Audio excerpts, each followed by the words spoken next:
Sherman Ragland, Dean of the Real Investors Academy, and welcome to another edition of Real Investors Café. And we're very, very fortunate because my attorney and good friend, fellow CCIM, Gene Trowbridge, is in town. Gene, glad you're here. Hi, Sherman. Nice to see you. Thanks for having me. I'm having a great time here in Maryland. Well, we appreciate you coming to the National Capital Region and sharing your knowledge at the Academy. Last night, Gene actually worked with some of our senior level members, explaining to them some of the intricacies and details about how to go about raising money to do bigger deals. And we actually did a couple of hot seats. We had one guy that came in talking about he didn't know anything about syndications or group sponsorship, and before the night was over, we basically laid out a plan for him step by step. Yes, he was on the hot seat, that's for sure. And I think he learned something. I think he appreciated that. Oh, he definitely did. He came up and talked to me afterwards and said he just really appreciated your coming to town and really helping him to expand his vision for where he really wants to go versus where he is right now. So he definitely appreciated the information you shared last night. Good. Anytime I'm putting together a real estate deal as an investor, as a developer, and I'm bringing more than one party to the table. One party, it can be a security, one party. Okay, so more than one party raises a yellow flag. One party raises a yellow flag if it's any kind of a conversation talking about splitting profits. If you're asking one person to give you their money, and the money ends up to be in a common venture between you and them. In other words, we're both on the same side of the table. Both on the same side of the table. Non-adversarial, okay. And they're expecting a profit on their money, and they're looking to you to make the decisions on what's going to happen with their money, and looking to you to make it profitable.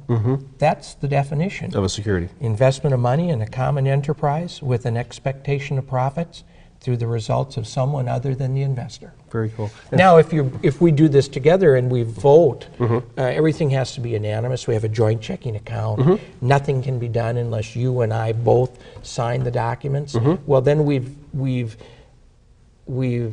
stayed away from a security in that we don't have the fourth prong. I'm not doing anything to make your investment work. You're making your own decisions about your investment. So it's not a security. Yeah, and I think you did a great job explaining that last night. In fact, why don't we go ahead, let's go ahead and look at the videotape right now. Okay. Well, better to raise $100,000 from 10 investors, do the rehab, pay them all off, and have that experience, and then rate. That's far better than to say, well, I'll wait till I do my first apartment building before I worry about raising money. Well, Ron, is that his name? Yeah. He's already raising money. Right. He hasn't asked anyone for a penny. He's just telling people what he's doing. He's selling a story. He's raising money right now. He's selling it, yeah, like a fox. It's actually. Gene, let's do this. Let's do some hypothetical. Not that you have to do any of this stuff, but let's sort of talk about what are some of the things that he could do. Can I leave now? No, you can't leave because you're the lawyer. Otherwise, it's just me talking. And, okay, so come on up here. All right, so let's talk about Ron. So Ron's out there, he's rehabbing. He's talking to his child's orthodontist and doctor, so chances are these medical professionals, they probably run in circles with other medical professionals. So not only are they potential investors in your deal, they're potential apostles. I mean, once you treat them right, they could possibly have, a half dozen more at least each. Point where if buyers come back to the marketplace, we're looking at a 3 to 4 year period of good RIOs being out there, such that if you want to get serious, now is the time that if you start on this and get some experience, you can make the break from doing 1 to 2 at a time, or now would be an ideal time to have more money and go from 2 to 4. Okay, so if you were doing if you did 4 properties at a time, and your worst case scenario came true where you rehab 4 and you couldn't sell them within 6 months, so you had to hold them for 6 months, which means you could potentially have 8 at one time, how much money would you need? To run 8? Yeah. 850. Okay, so $1 million. You're $1 million. Yeah, $1 million. Start out with an offering, a blind pool offering that says I'm going to raise $250,000 to get started. And once I raise that, I can use that money to start buying, and then I can go upwards to raise $1 million. I can stop anywhere I want after I hit the 250. I can't use any of the money until I hit the 250. But I can, that's called a minimum maximum offering. So 20% in 6 months is 40% annualized. So So if he's got 40%, how long is it going to take him to double his money? Rule of 72. In this scenario, how much money did Ron generate in 4 years?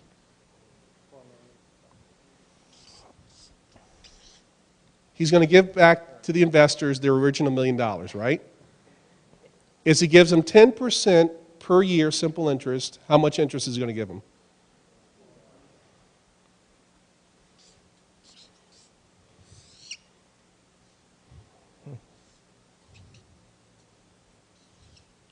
How much does Ron get to keep? Now, Ron has to work for it, right? He's working for it, right? Can Ron get an asset management fee? Can he get a property disposition fee? Do you have a license? good. Okay. He's got to run the business, right? He's got expenses to run the business, right? Can he not take some of that out of this 2.6? Gene, that's great. And I particularly like how you address so clearly that issue of friends and family, because so many people have this misconception of, oh, well, it's just my mom and dad's money, it's just my brother's money. And of course, we know what happens when a deal goes sour, even if it's mom and dad's money.